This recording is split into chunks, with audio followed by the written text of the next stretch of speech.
Araf tiba di desa kecil di Rajasthan saat matahari sedang turun, menumpahkan warna oranye kusam di padang kering yang luas. Udara berdebu, membawa aroma campuran tanah panas dan asap masala yang tertinggal dari dapur-dapur rumah penduduk. Setelah 5 tahun bekerja di Dubai, ia pulang untuk beristirahat dan melepas rindu dengan keluarganya.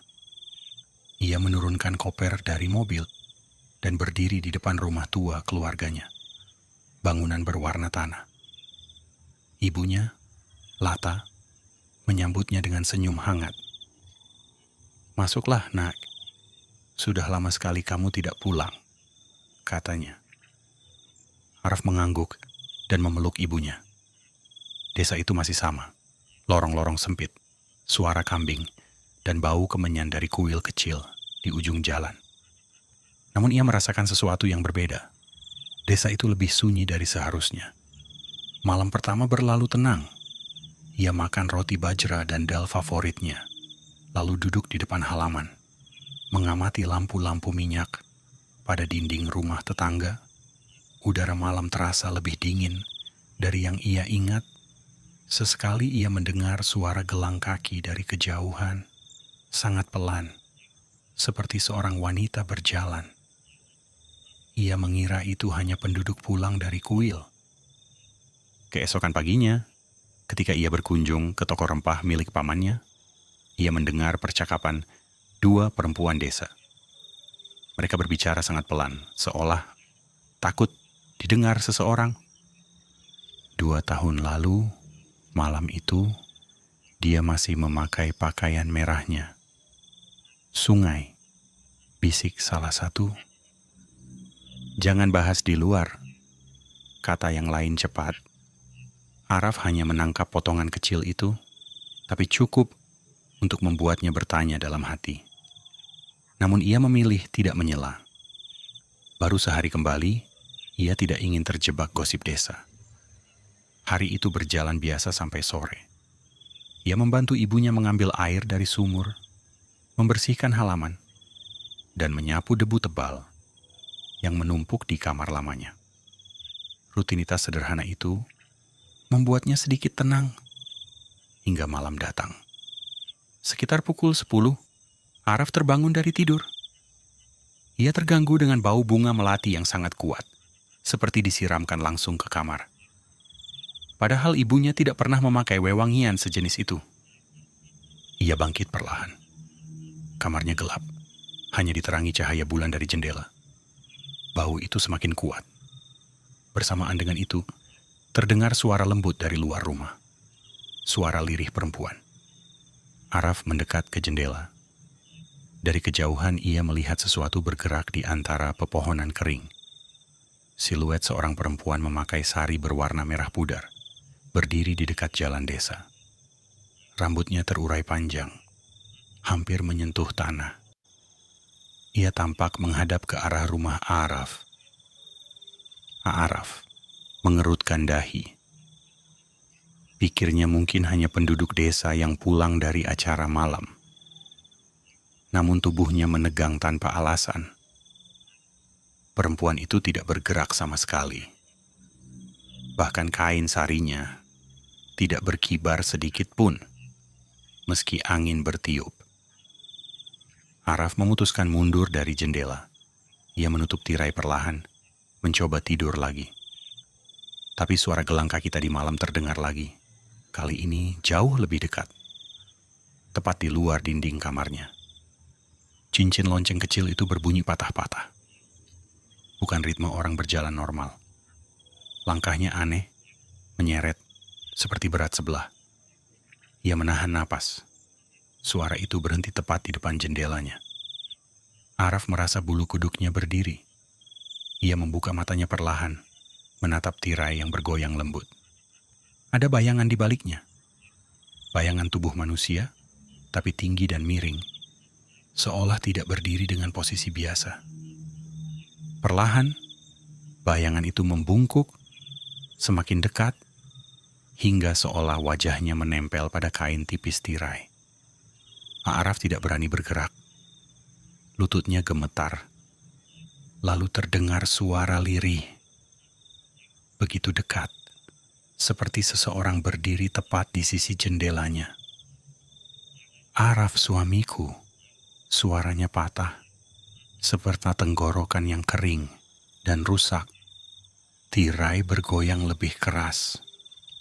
Ada jari-jari yang menyentuhnya dari luar, panjang, bengkok, dan bergerak tidak wajar. Araf mundur ke belakang hingga punggungnya menempel pada dinding. Tepat saat ia hendak berteriak, suara gelang kaki itu berhenti total. Bau melati menghilang seketika. Bayangan di tirai lenyap. Rumah kembali sunyi. Araf berdiri beberapa menit tanpa bergerak, tubuhnya masih gemetar.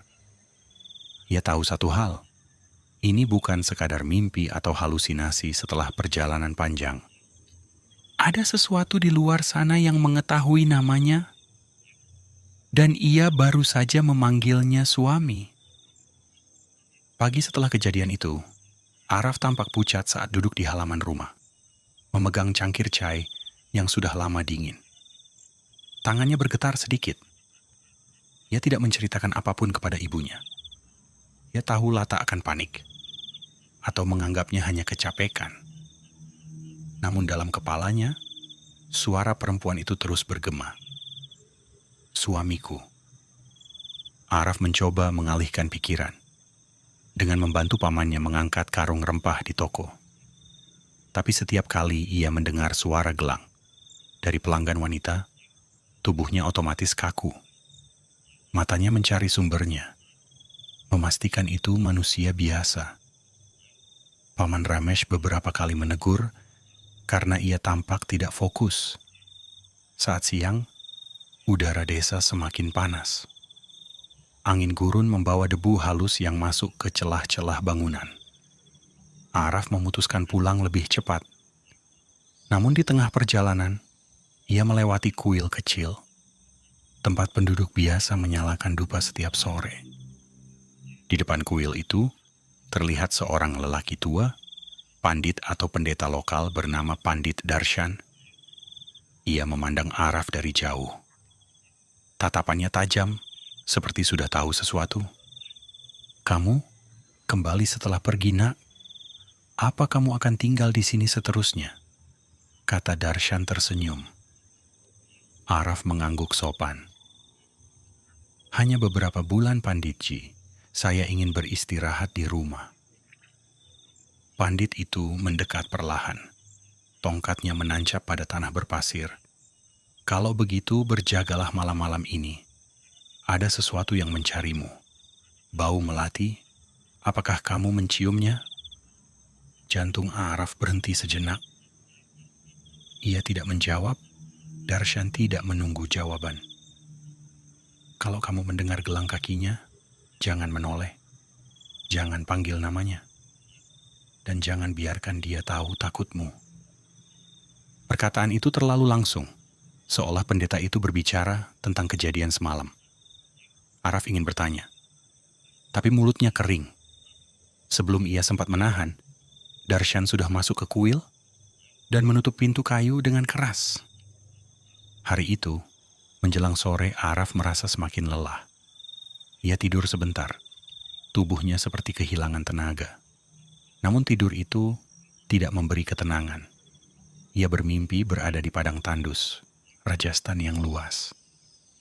Di kejauhan terlihat perempuan bersari merah itu berjalan mendekat dengan langkah terputus-putus. Setiap langkah meninggalkan bekas darah di pasir. Kepalanya miring ke kiri secara tidak wajar, seperti lehernya pernah dipelintir. Saat jaraknya tinggal beberapa meter, ia tiba-tiba berlari. Pergerakannya cepat, tidak masuk akal. Rambut panjangnya terangkat oleh angin, tetapi wajah itu tidak terlihat. Seakan tertutup bayangan gelap yang berdenyut seperti kabut tebal. Araf tersentak bangun. Napasnya memburu. Tubuhnya basah oleh keringat. Ia bangkit menuju kamar mandi, membasuh wajah dengan air sumur yang dingin. Saat ia menatap cermin kecil di dinding, ia melihat bayangannya tampak lebih pucat dari biasanya. Namun sesuatu mengganggu di belakangnya, tepat di pintu. Ada titik merah kecil seperti noda pada kaca. Ketika ia mengusapnya, noda itu lenyap. Tapi saat ia menatap kembali, noda itu muncul lagi. Kali ini lebih besar, seperti sidik jari yang dilumuri vermilion. Ia mundur cepat. Ketika malam kembali datang, ibunya tidur lebih cepat setelah merasa lelah. Rumah sunyi, hanya suara angin menerpa jendela. Araf mencoba berjaga, duduk di kasur dengan lampu menyala redup. Namun matanya berat. Sekitar tengah malam, suara itu datang lagi. Gelang kaki, irama patah-patah yang sama. Araf berdiri perlahan, menahan napas. Suara itu semakin dekat dari arah halaman. Tiba-tiba, bau melati menyusup masuk melalui celah pintu.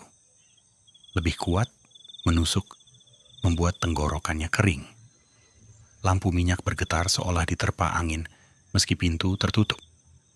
Lalu, terdengar suara kuku panjang menggores dinding luar rumah. Suara itu bergeser ke jendela kamar Araf. Ia meraih ponselnya, meski sinyal sangat buruk. Layarnya berkedip-kedip, seolah terganggu. Tiba-tiba layar menampilkan notifikasi baru. Incoming call. Tidak ada nama, hanya simbol merah berbentuk titik bindi. Araf menelan ludah. Sekejap kemudian, jendelanya bergetar keras. Tirai tipis menegang, seperti ditarik oleh sesuatu dari luar. Bayangan perempuan itu muncul lagi, namun sekarang lebih jelas. Bahunya patah, posisinya miring ke bawah, dan rambutnya bergerak seolah ada tangan tak terlihat yang menyisirnya. Araf mundur, tapi bayangan itu kakinya. Kakinya terbalik. Tumit menghadap ke depan, jari-jari ke belakang. Dengan posisi itu siluetnya bergerak perlahan ke kanan, melangkah menuju pintu samping. Araf merasa lututnya melemah. Ia ingin membangunkan ibunya tapi suaranya hilang. Tiba-tiba, pintu kamar bergetar, lalu terdengar suara napas di sela-sela pintu. Napas berat, basah, seperti seseorang yang paru-parunya dipenuhi cairan. Araf, mengapa kau menjauh? Suamiku, malam ini kita menikah. Suara itu berubah-ubah, kadang lirih, kadang seperti tercekik. Pintu kamar mulai terbuka sedikit. Jari-jari panjang itu merayap masuk, menekan lantai. Kulitnya kusam dan sobek-sobek, seolah terpanggang matahari gurun. Araf mundur sampai menabrak meja kecil. Lampu minyak jatuh dan padam. Gelap total.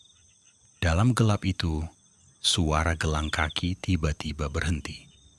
Dan suara lain terdengar, suara tulang leher yang berputar pelan. Sesuatu di luar pintunya sudah menunggu untuk membuka langkah pertama menuju pernikahan kematian. Araf menahan napas dalam gelap. Punggungnya menempel pada dinding dingin. Ia tidak tahu seberapa dekat makhluk itu sekarang. Satu-satunya petunjuk hanyalah napas berat yang terdengar di luar pintu. Napas yang tidak seharusnya dimiliki manusia. Udara di kamar menjadi lembab, seperti ada kabut panas yang keluar dari tubuh sesuatu yang membusuk. Lalu, hening. Terlalu hening.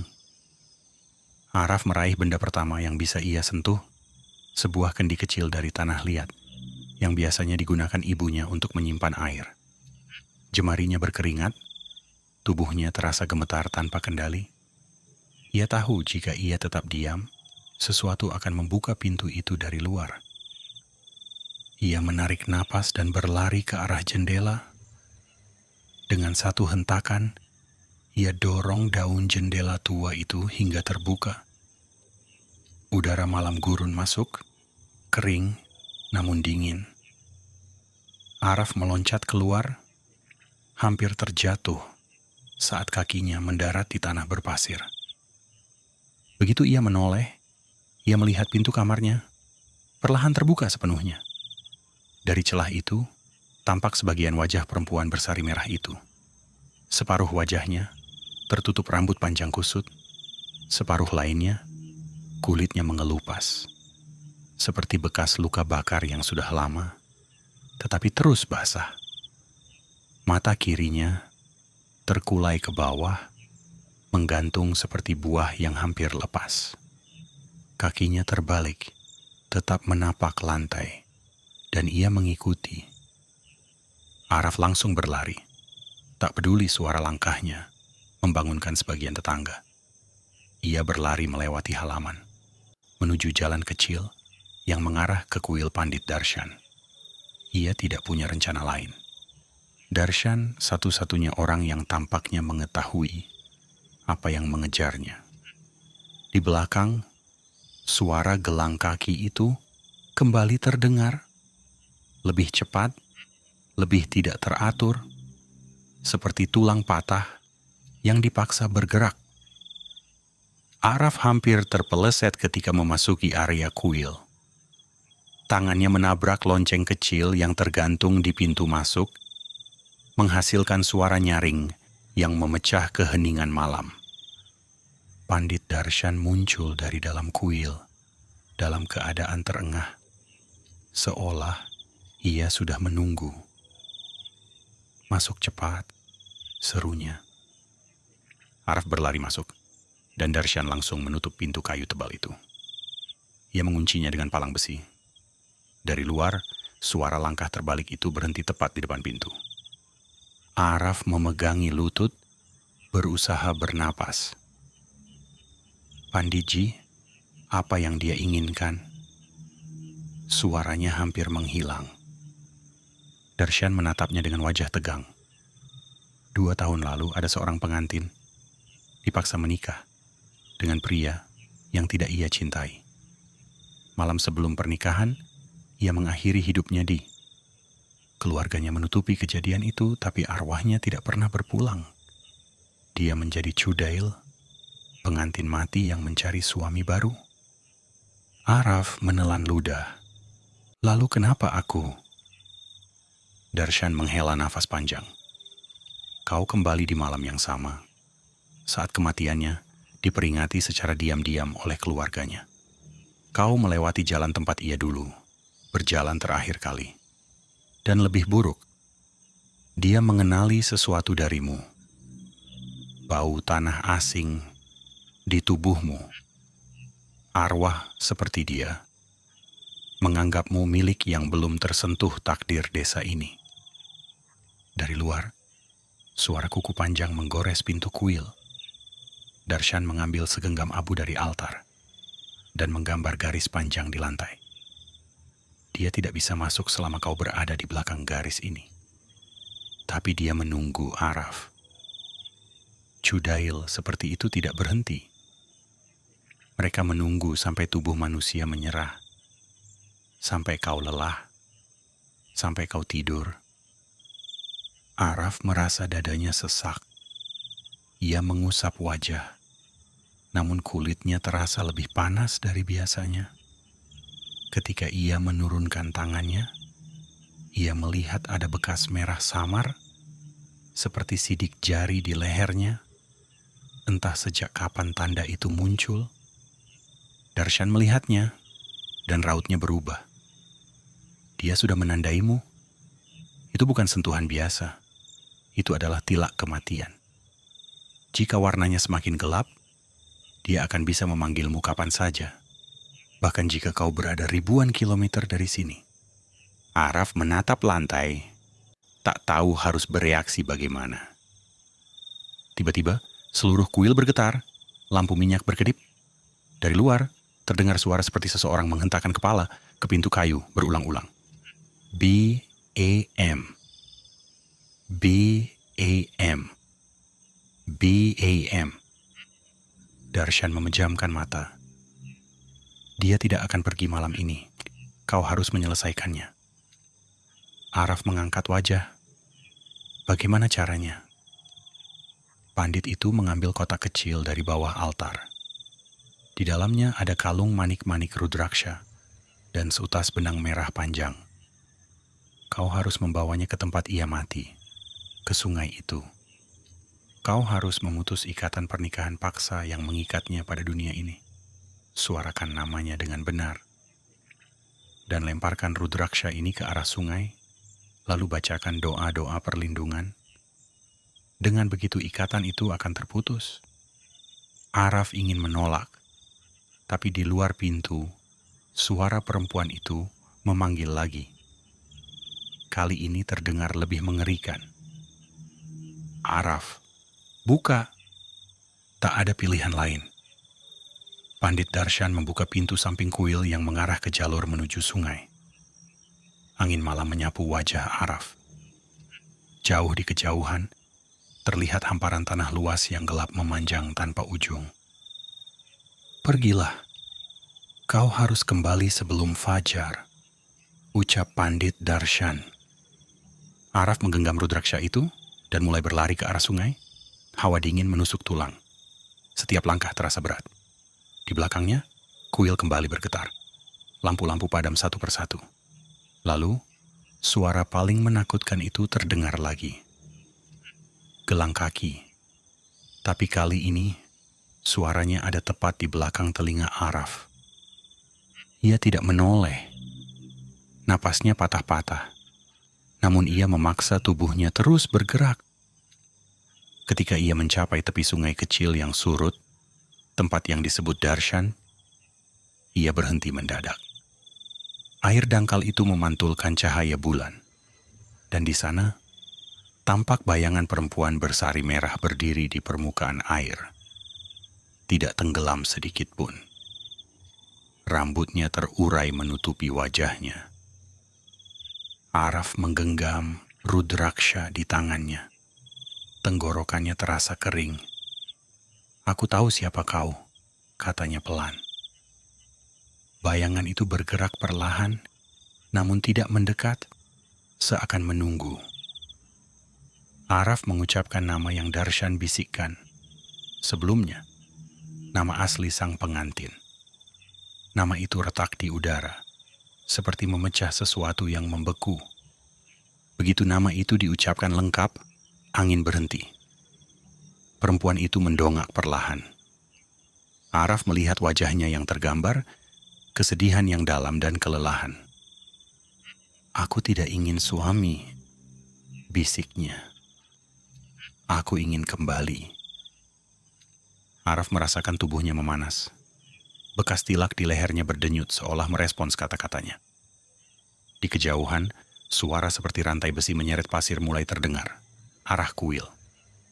Sesuatu mencari mereka. Araf melangkah maju. Jika kau ingin berhenti, biarkan aku memutusnya. Aku tidak mau menjadi bagian dari ini. Tapi aku tidak ingin kau terjebak selamanya. Perempuan itu menunduk, lalu perlahan mengangkat tangan. Jemarinya panjang dan patah dalam beberapa sudut, tetapi gerakannya lembut. Ia menyentuh permukaan air, dan lingkaran kecil cahaya samar muncul. Araf meletakkan rudraksha itu pada lingkaran cahaya. Benang merah di tangannya bergetar, lalu putus sendiri, seperti menolak keterikatan apapun. Perempuan itu menghembuskan napas. Suaranya terdengar seperti seseorang yang akhirnya selesai menahan diri bertahun-tahun. Bayangannya memudar pelan, bukan menghilang dalam kemarahan, tetapi dalam kepasrahan. Terima kasih, katanya pelan sebelum lenyap sepenuhnya. Hening kembali. Air sungai menjadi gelap dan biasa. Araf menjatuhkan diri ke tanah. Tubuhnya gemetar hebat. Tilak merah di lehernya menghilang perlahan, memudar. Rantai besi yang tadi terdengar juga hilang, seolah sesuatu yang mengejarnya ikut menghilang bersama sang pengantin. Saat fajar menyentuh gurun, Araf berjalan pulang pelan. Tidak ada suara gelang kaki, tidak ada bayangan yang mengikuti. Ia berhasil melepaskan jiwa malang itu